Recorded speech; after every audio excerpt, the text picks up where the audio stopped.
A long time ago, in a faraway land, a merchant was returning home after a long journey. As night fell, he entered a deep forest. His head was full of thoughts of his 6 daughters. He had left home in summer, and now he was returning in deep winter. The most bitter sleet and snow came down, and his horse stumbled on a patch of ice.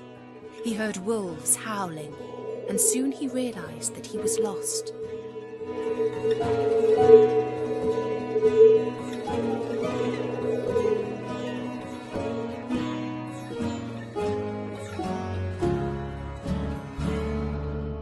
At last he saw some kind of track. At the beginning it was rough and slippery, but soon it led him into an avenue of orange trees, covered with flowers and fruit. But here there was no snow. He saw a flight of stone steps. He went up them into a great castle. Inside he passed through several splendid rooms. Everywhere in the castle there was a deep silence. At last he stopped in a small room where a fire was burning. He lay down on the couch and very soon fell into a sweet sleep. He woke up feeling hungry. He was still alone, but a good dinner had been laid on a little table. He began to eat, hoping that he might soon have a chance to thank his kind host, whoever it might be. But no one appeared. Then he went down into the garden, and though it was winter everywhere else, here the sun shone, and the birds sang, and the flowers bloomed, and the air was soft and sweet.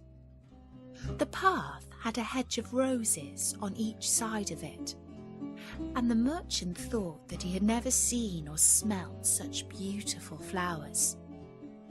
Then he remembered a promise he had made to his youngest daughter, who was so lovely that everyone knew her as Beauty. Before setting out on his journey, he had asked his daughters what presents they would like him to bring back for them. The 5 eldest wished for jewels and fine clothes, but Beauty asked only for a single rose. Now, as he stopped to pick a rose to take home to Beauty, he was startled by a strange noise behind him. Turning round, he saw a frightful, ugly beast, which seemed to be very angry and sad, and said in a terrible voice, "Who said that you could pick my roses? Was it not enough that I let you stay in my palace and was kind to you? This is the way you thank me, by stealing my flowers. But you shall not go unpunished." The merchant was terrified by these furious words. He dropped the fatal rose, and throwing himself on his knees, cried, "Pardon me, noble sir. I am truly grateful to you for your kindness.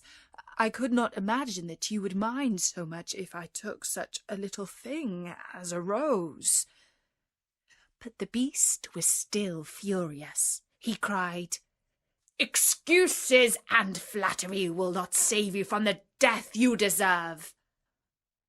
"Alas," thought the merchant, "my daughter's rose has put me in this terrible danger." And he began to tell the beast of his journey, not forgetting to mention how Beauty had asked him for a rose. "I beg you to forgive me, for I meant no harm," he pleaded.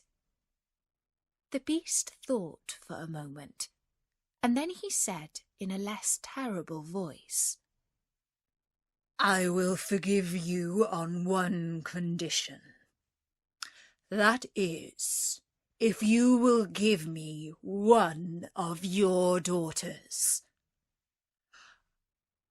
"Ah," cried the merchant, "what excuse could I invent to bring her here?"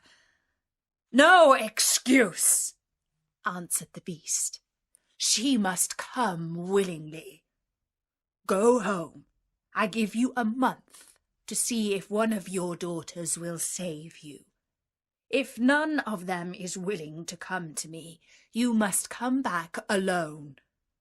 And do not think you can hide from me, for if you do not keep your word, I will come and fetch you."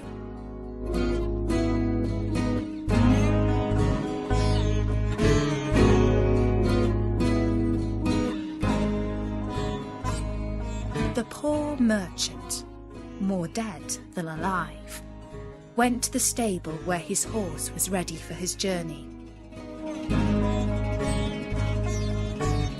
It carried him off so swiftly that in an instant he had lost sight of the palace, and he was still wrapped in gloomy thoughts when it stopped before the door of his house. His daughters rushed to meet him. At first he told them nothing of the beast, but as he gave Beauty her rose, he said sadly, "Here is what you asked me to bring you. You little know what it has cost." Later that evening he told his family of his adventures from beginning to end, and then his daughters wept loudly.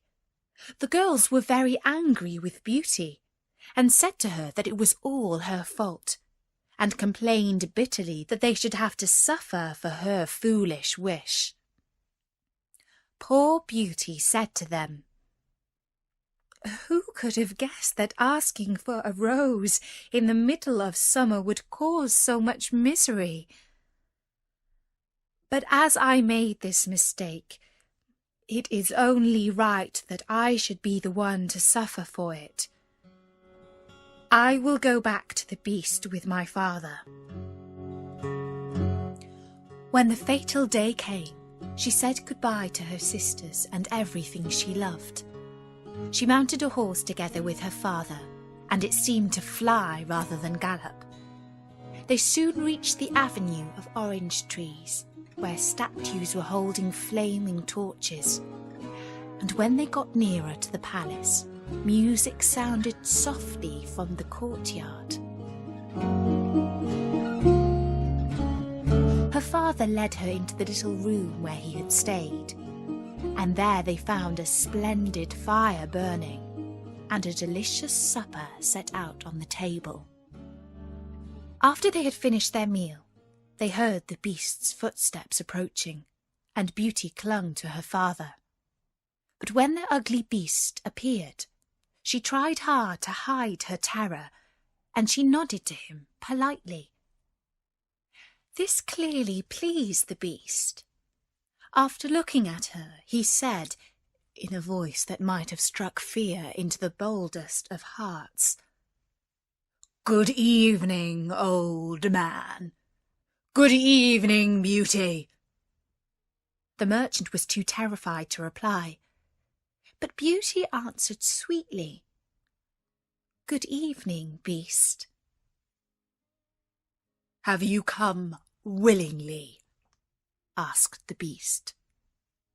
Beauty answered bravely that she had come willingly to save her father. "I am pleased with you," said the beast. "As for you, old man," he added, turning to the merchant, "at sunrise tomorrow you will go." Then turning to Beauty, he said, "Take your father into the next room and help him to choose presents for your sisters. Take everything they would wish for." Then he left them, saying, "Goodbye, Beauty. Goodbye, old man." In the next room they found splendid dresses fit for a queen, and when Beauty opened the cupboards, she was quite dazzled by the gorgeous jewels that lay in heaps upon every shelf. After choosing a vast quantity, she opened the last chest, which was full of gold. "I think, father," she said, "that gold will be more useful to you. We had better take out the other things again, and fill the trunks instead with gold." So they did this, and at last the trunks were so heavy that an elephant could not have carried them. "The beast was making fun of us," cried the merchant. "He pretended to give us these things, knowing that I could not carry them." "Let us wait and see," answered Beauty. At sunrise they went down into the courtyard, where 2 horses were waiting, one loaded with the 2 trunks, the other for the merchant to ride.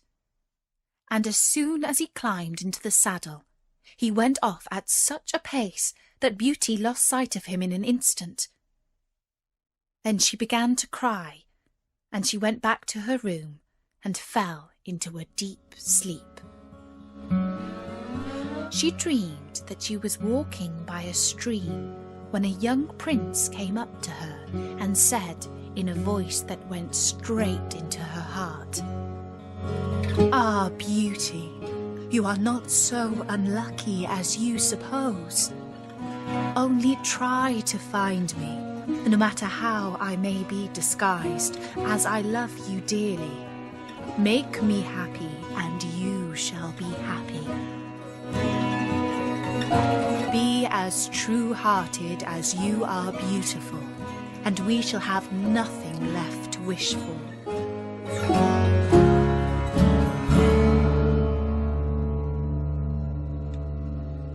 "What can I do, Prince, to make you happy?"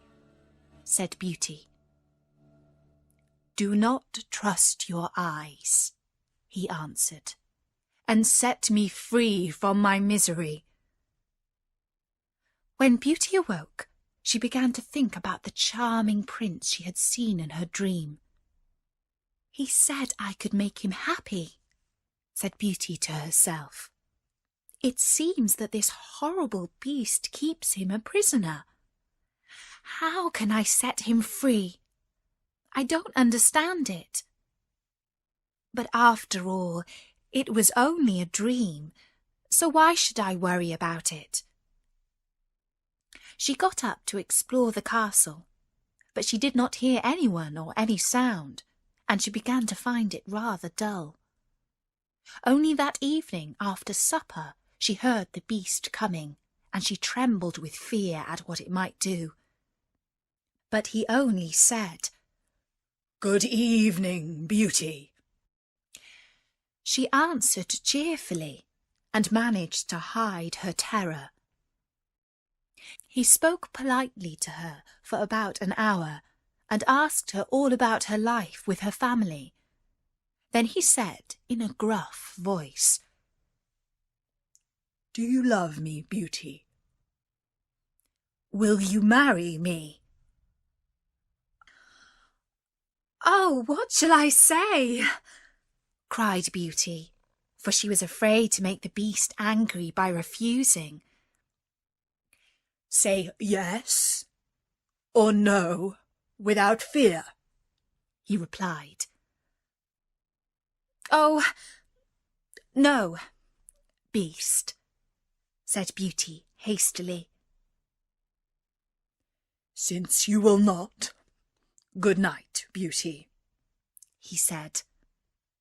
And she answered, "Good night, beast," very glad to find that he had not attacked her.